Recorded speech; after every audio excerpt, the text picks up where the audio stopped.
भान्सामा धेरै गृहिणीहरूको एउटा समस्या छ, यो पाकेटको दुध कसरी खन्याउने।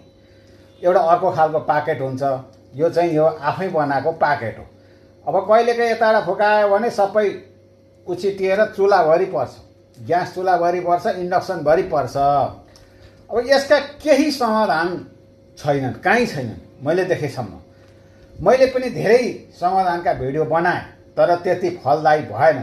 आज चाहिँ मैले एउटा देखेको छु, त्यो चाहिँ फलदायी हुन्छ कि हेरौँ। हुन नि सक्छ, नहुन नि सक्छ। सबैभन्दा पहिले अलिक ठुलो भाँडो चाहियो, केमा तताउने हो अथवा केमा खन्याउने हो। अनि एउटा कैँची चाहियो।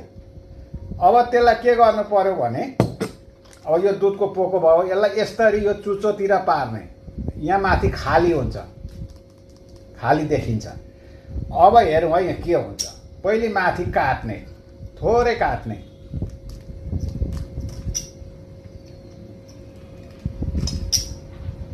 कैँची अलि भुत्ते परेछ क्या रे। ल अब यसरी चाहिँ गर्न सफल भयो। तर यो पनि काम चाहिँ झ्याउ झ्याउै हो हैन। कैँची अलि लाग्ने चाहियो।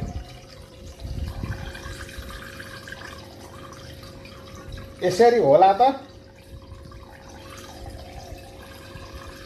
छिट्टो चाहिँ हुँदैन, तर त्यति पोखिँदैन रहेछ।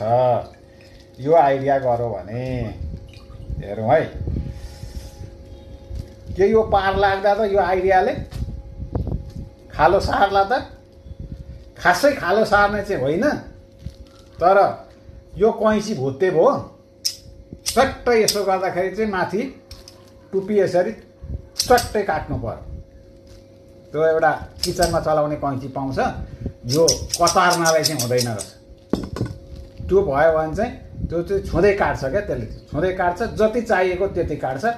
अनि थोरै काटेर यसरी हस्त नमस्ते गर्ने, त्यसो गर्यो भने चाहिँ हुने रहेछ। नभए दुध खन्याउने कुनै संसारमा प्रविधि नै छैन रहेछ।